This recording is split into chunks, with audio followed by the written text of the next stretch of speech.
How accommodating. Do you really think they believe we are who we say we are? Not a chance.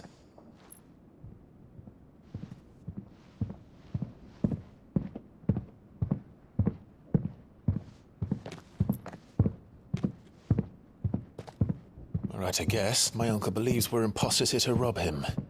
And means to string us up himself.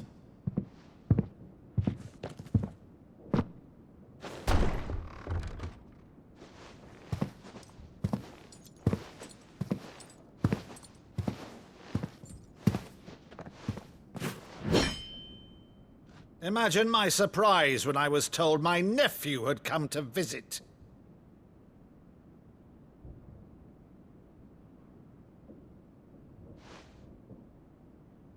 Clive Rosfield died long ago. And for uttering his name here, you shall pay with your tongue!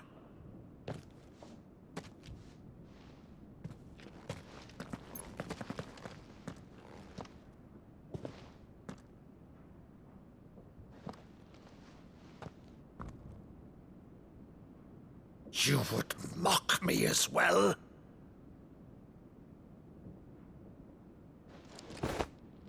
It is I, Sir Crandall of Camelot, loyal servant to her serene holiness, Saint Sybil the Unshod.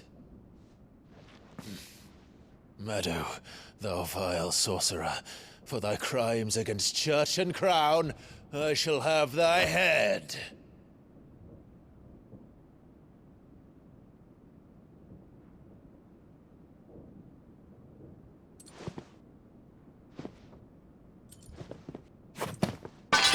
Curse thee, infectious flax wench.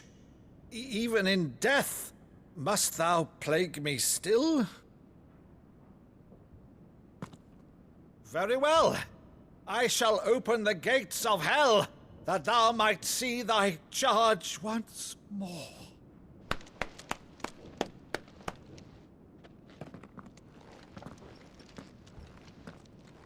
Bravo, Uncle. You're still the finest Meadow in the twins. Oh, Clive, my dear boy, it's really you.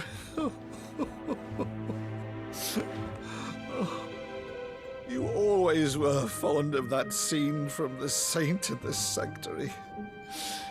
Never did let me play Sir Crandall.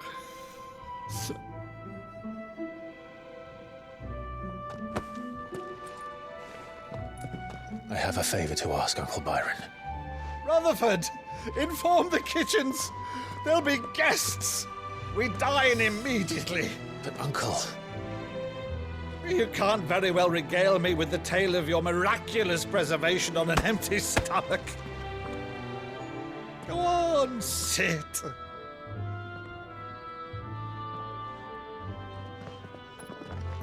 See that you use the good plates, Rutherford.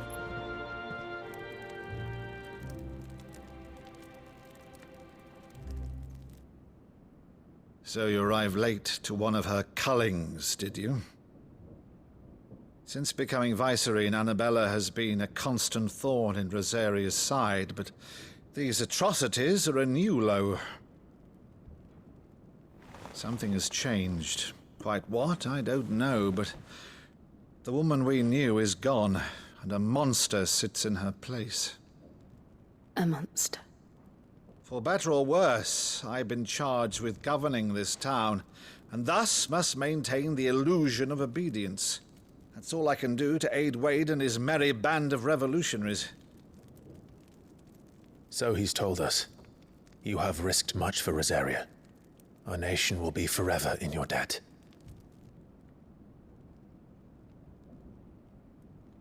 It has been 20 years, Clive. The nation your father and your forefathers fought to defend is no more. Perhaps it would be otherwise had I the courage of my brother.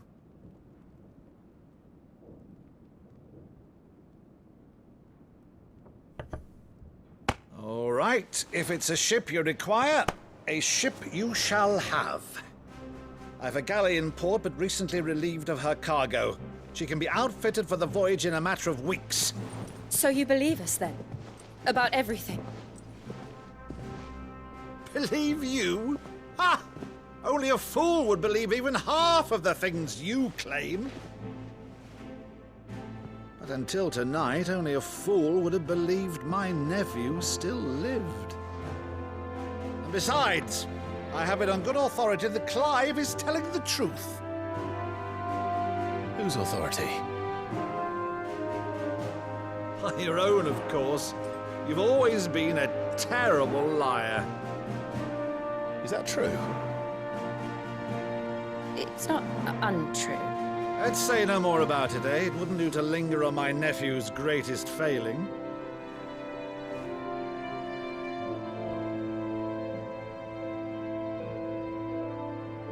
The one thing I cannot believe, though, is all this about you being Sid.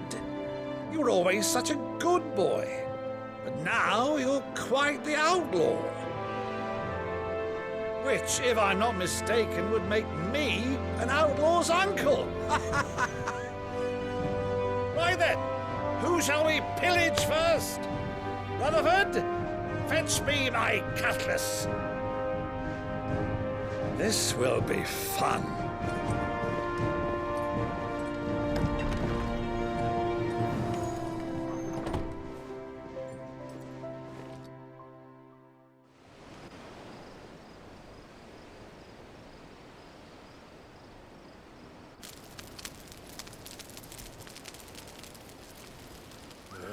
Over there. Go on. She's a fine ship, isn't she? Once outfitted, she'll bear us across the boiling sea to Drustinus in the space of 3 days.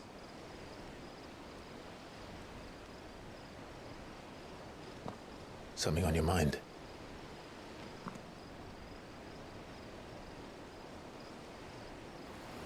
Monsters. When I served the Iron Kingdom, I did so because I saw no other choice. Because once they learned that the lash would not move me, they turned it on those who could.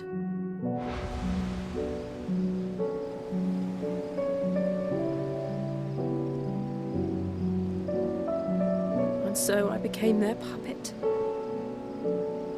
I let them pull my strings, telling myself it was not my hand that swung the sword, but another's. I removed myself from the truth so I wouldn't feel the pain it caused.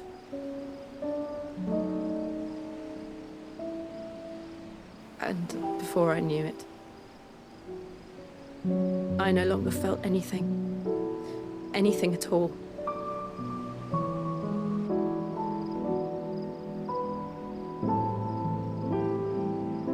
I had become a monster. Jill.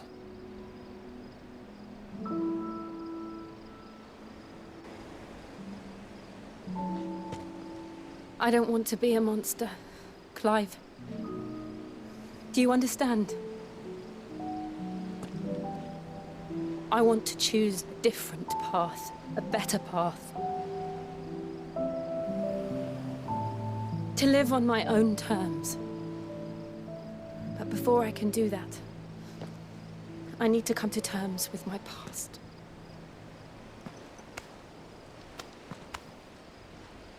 And when you do, I'll be standing there with you, just as you stood with me.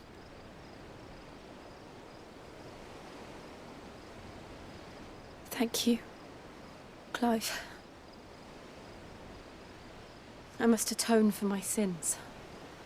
Only then, when it's done, will the monster cease to be. Just promise me that you won't die with it.